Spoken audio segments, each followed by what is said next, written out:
Dear student, good morning. All of them. Dear student, आज कक्षा 10 class 10 का नया टॉपिक्स मैं शुरू करने जा रहा हूं और वो टॉपिक बड़ा ही महत्वपूर्ण है। इसलिए मैं सभी स्टूडेंट्स से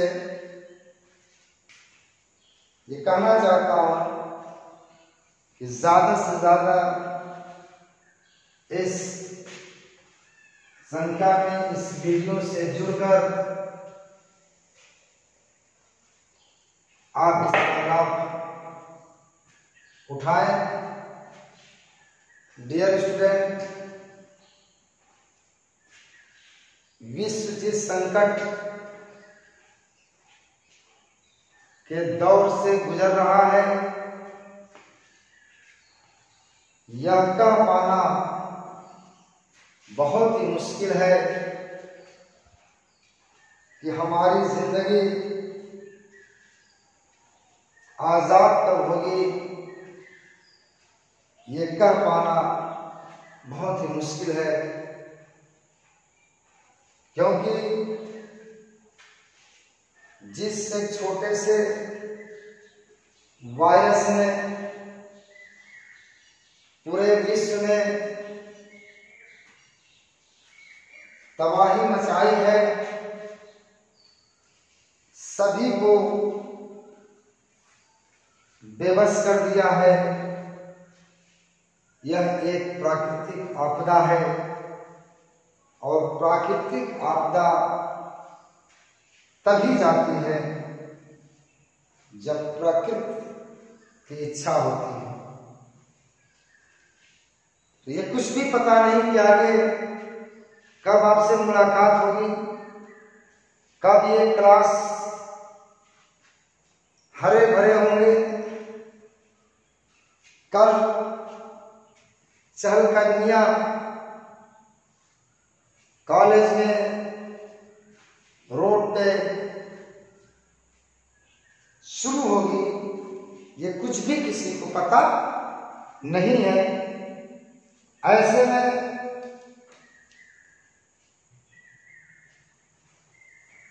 आप घर पर आकर के जो कुछ भी टूटे फूटे माध्यम से आप लोगों तक हम लोगों की बात पहुंच रही है, उस धैर्य का, उस विश्वास का सम्मान करते हुए पढ़ाई लिखाई में जी जान से लग जाइए। यही हमारा आपसे, यही हमारी आपसे अपील है कि बड़ी मेहनत के साथ ये काम संभव हो पा रहा है। अगर आप प्रॉपर्ली पढ़ते हैं तो ये भी सही है कि आपका उत्साह हमारा उत्साह है। अगर आप पढ़ाई के सिस्टम से जुड़े रहे, मैं ये वादा करता हूं कि लॉकडाउन जब तक भी चलेगा तब तक हम लोग काम इस पर करते रहेंगे और सोच से ज्यादा हम लोग आपको पढ़ा देंगे। यह चलनी ग्रुप का वादा है। ओके, चलिए देखते हैं अगला टॉपिक जो हम लोगों को पढ़ना है, जिसकी ऑनलाइन क्लास होनी है, पीरियाडिक टेबल। पीरियोडिक टेबल ऊपर आपका क्लास 10। पीरियोडिक टेबल, ये टॉपिक आज शुरू करना है। आवर्त सारणी, आज इसका क्लास 10 का लेक्चर जो होना है, इस पे वो lecture first. Okay, lecture first, topic periodic table, class 10। आइए देखा जाए इस टॉपिक का क्या निचोड़ है, इस टॉपिक का मतलब क्या, इस टॉपिक हमको क्या बताना चाहते हैं। आज अगर तत्वों के डिस्कवरी पे अगर बात करें, 118 तत्वों की डिस्कवरी आज हो चुकी है। सभी तत्वों की प्रॉपर्टी एक दूसरे से भिन्न है। सभी तत्वों को अलग अलग पढ़ना मुश्किल काम है। इन्हीं मुश्किलों को ध्यान में रखते हुए तत्वों का वर्गीकरण किया गया है। तत्वों को कुछ गुणों की समानता के आधार पर वर्गीकृत करके छोटे छोटे समूहों में तत्वों को रख करके उसका अध्ययन किया गया है, जिससे इसका तत्वों का अध्ययन सरल हो गया। यानी इस टॉपिक का मेन जो आपका कंक्लूजन है वह है तत्वों के अध्ययन में सुविधा किसी तरह से हो जाए, पढ़ने में आसानी हो जाए। तो इस क्षेत्र में सबसे ज्यादा इस फील्ड में अगर किसी को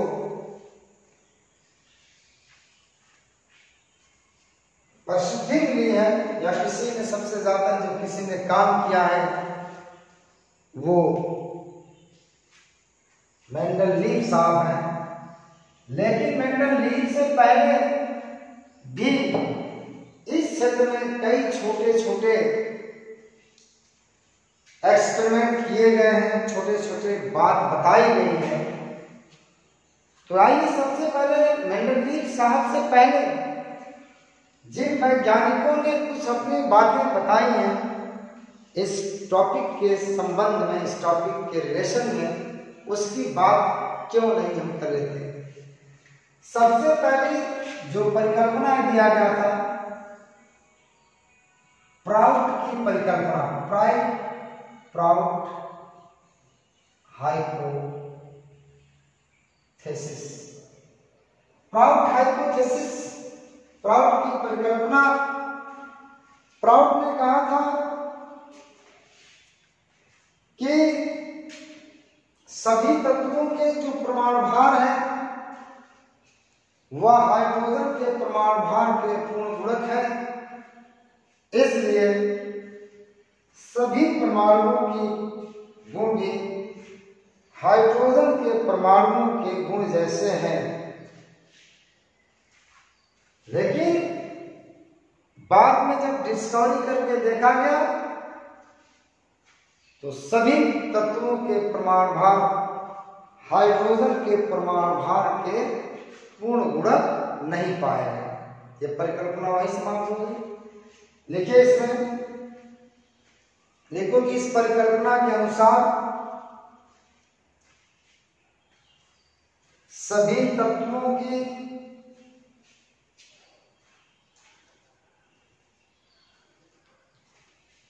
उत्पत्ति हाइड्रोजन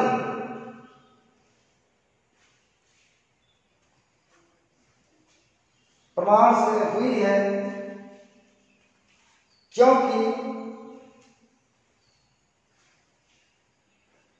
सभी तत्वों के प्रमाण भार हाइड्रोजन के प्रमाण भार के पूर्ण गुणक है। ओके,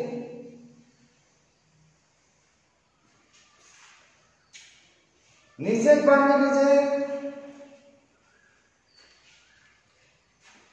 अध्ययन के बाद पता चला कि या ज्ञात हुआ कि सभी तत्वों के प्रमाण भार हाइड्रोजन के पूर्ण गुणक नहीं होते हैं, इसलिए यह परिकल्पना अधिक समय तक नहीं चल पाई। ओके, अब आइए, अब अगला जो इसमें इस क्षेत्र में जो अगला प्रयास है, अगला फॉल्ट है डोबेराइनर पैक्टिक नियम। डोबेराइनर ट्राइट्स लॉ,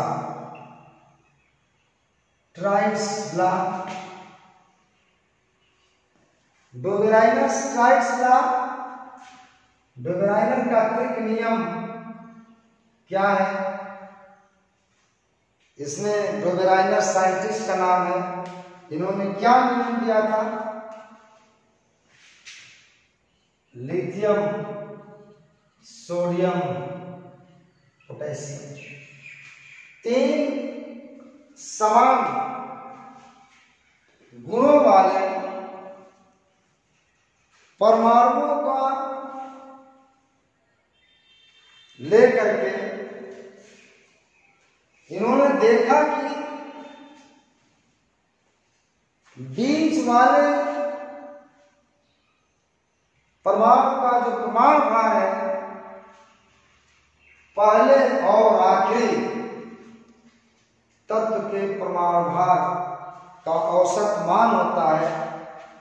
इसी को डोबेराइनर का ट्राइट्स लॉ कहते हैं। क्या कहते हैं? Dobereiner triads law. लिखिए, इसमें देखिए, ये सोडियम बीच में आता है। सोडियम का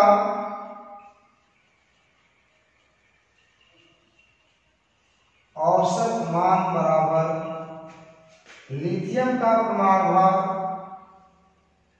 लिथियम का प्रमाण भार 7 और प्लस पोटेशियम का 39 अब बटे 2 बराबर 23 आए थे, और 23 प्रमाण भार सोडियम का होता है। होता कि नहीं होता है?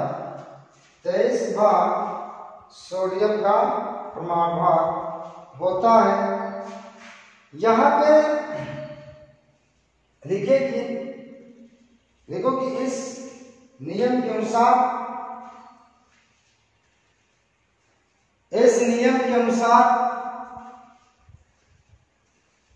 जब समान गुणों वाले 3 तत्वों को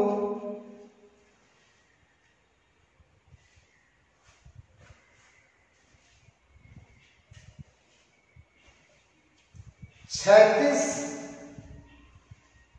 रखा जाता है तो पाया गया कि बीच वाले प्रमाण का प्रमाण भार पहले और तीसरे प्रमाण के प्रमाण भार, तीसरे प्रमाण के प्रमाण भार के औसत मान के बराबर होता है। औसत मान के बराबर होता है। इसी यही डोबेराइनर का अतिरिक्त नियम कहलाता है। ओके, देख लीजिए। अब आइए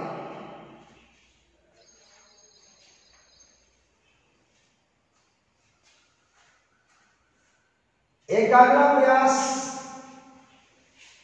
न्यूलैंड कास्टक नियम, octave rule of Newland, octave rule of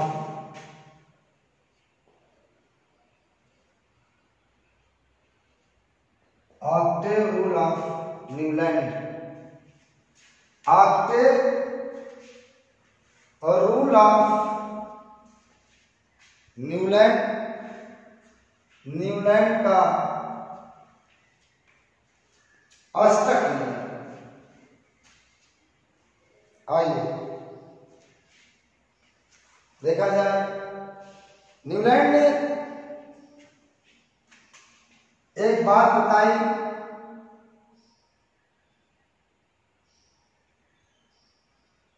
lithium, beryllium,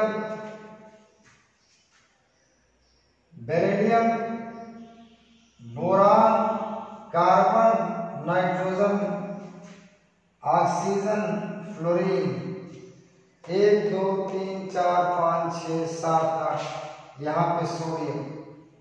Newland ने कहा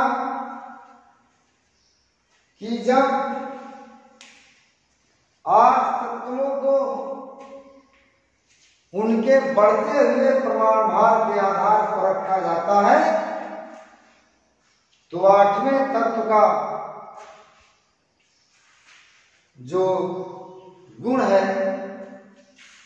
वह ऊपर वाले तत्वों के गुणों से क्या करता है, समानता रखता है। देखिए, जिस तरह संगीत के स्वर का 8वां तत्व अपने पहले वाले तत्व के स्वर के साथ समानता रखता है, जैसे देखिए सा, रे, गा, मा, पा, धा, नी, सा।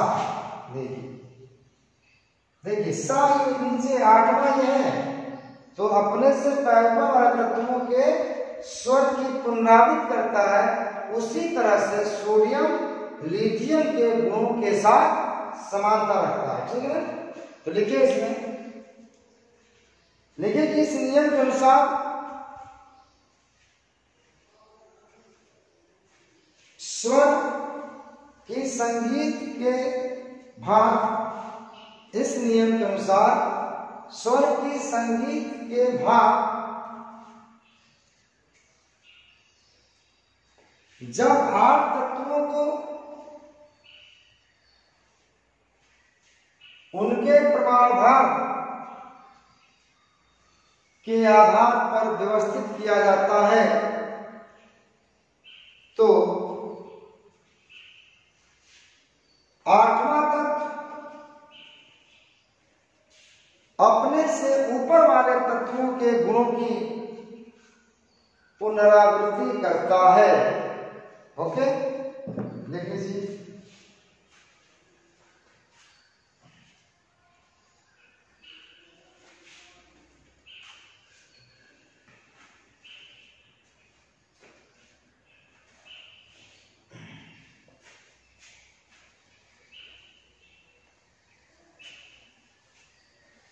अब लिखिए ड्यूमा की सजाती श्रेणी, Dumas homologous series,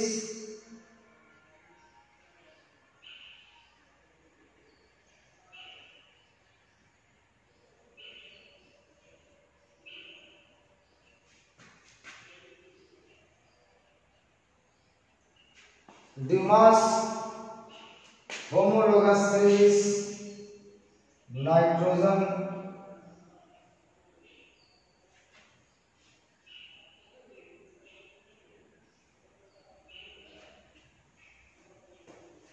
Dumas homologous series, arsenic,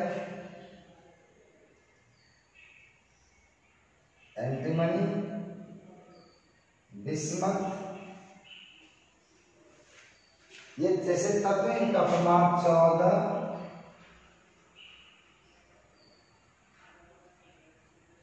14 plus 17, nitrogen, arsenic, antimony, bismuth,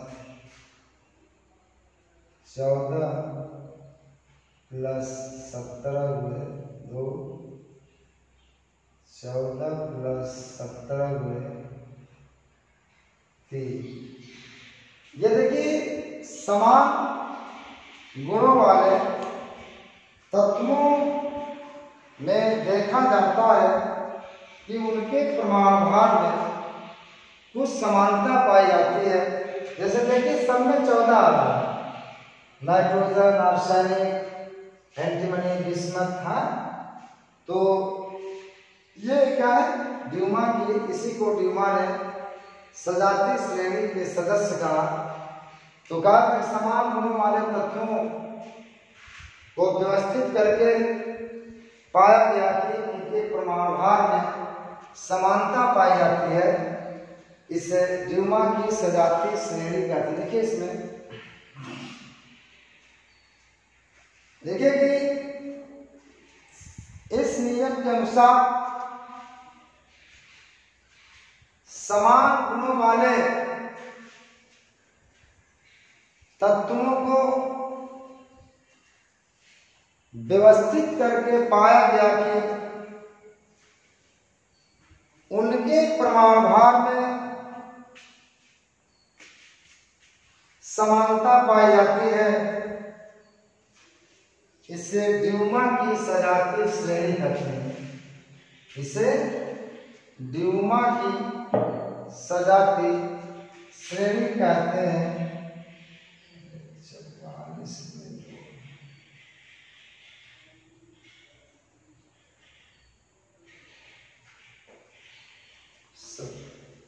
चार 12 चाहते हैं, 12 13 17 4 4 चौका 16 4 चौका 16 1 17 4। ओके, ये आपका मेंडलीव से पहले किए गए कुछ प्रयास आवर्त के फील्ड में। अब जो मेन पीरियोडिक टेबल, जो सबसे सफल प्रयास इस क्षेत्र में हुआ, वह मेंडलीव के रशियन साइंटिस्ट मेंडलीव के द्वारा हुआ। मेंडलीव की आवर्त सारणी, मेंडलीव की आवर्त सारणी। मेंडलीव के जमाने में कुल 63 तत्वों की खोज हुई थी। निष्क्रिय तत्व उस वक्त नहीं खोजे गए थे। तो एक बात मान लीजिए, मेंडलीव के समय में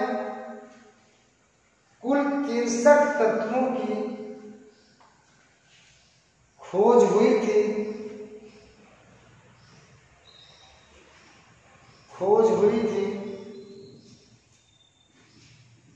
कुल 63 तत्वों की खोज हुई थी। अगली पॉइंट लीजिए कि मेंडलीव के समय में निष्क्रिय तत्व ज्ञात नहीं थे। मेंडलीव साहब ने अपनी आवर्त सारणी का आधार क्या बनाया था? किसके आधार पर आवर्त सारणी को इन्होंने बनाया था? तो वो है परमाणु भार। यानी जो आवर्त सारणी बनाया था उसमें तत्वों को किस आधार पर व्यवस्थित किया था? परमाणु भार के आधार पर व्यवस्थित किया था। तो बहुत ही महत्वपूर्ण पॉइंट है, इंपॉर्टेंट पॉइंट है। इसको आप ध्यान दीजिएगा कि इस आवर्त सारणी का इस आवर्त सारणी का आधार, इस आवर्त सारणी का आधार परमाणु भार है।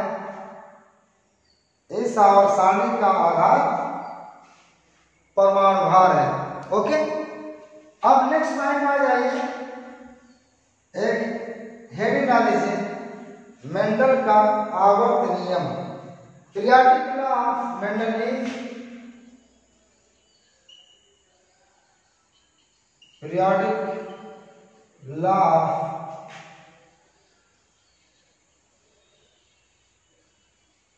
Mendeleev, periodic law of Mendeleev, Mendel का आवर्त नियम, ये क्या है? अब देखो कहा जाएगा कि तत्वों का भौतिक और रासायनिक गुण, तत्वों का भौतिक और रासायनिक गुण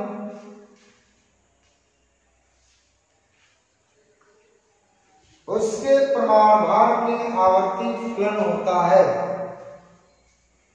तत्वों का भौतिक और रासायनिक गुण उसके प्रमाण भार के आवर्ती फलन होता है, यानी प्रमाण भार के साथ साथ उसका भौतिक और रासायनिक गुण क्या होता है?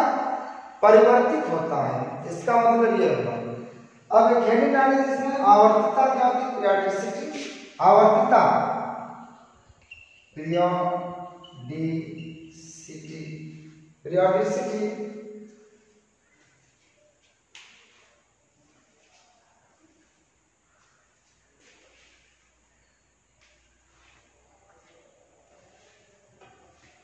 कहा था कि आवर्त सारणी में एक निश्चित समय अंतराल के बाद तत्वों के गुणों की पुनरावृत्ति होती है, इसे आवर्तता कहा जाता है।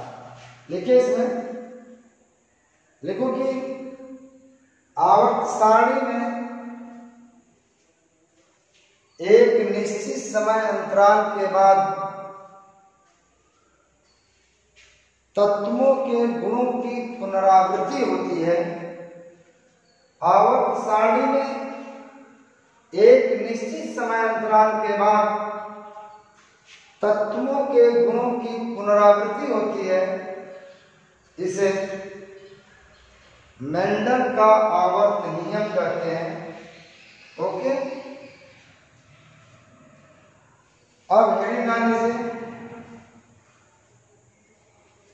मेंडलीफ की आवर्त सारणी की विशेषता, गुण या लक्षण, तीनों चीज का मतलब एक ही है।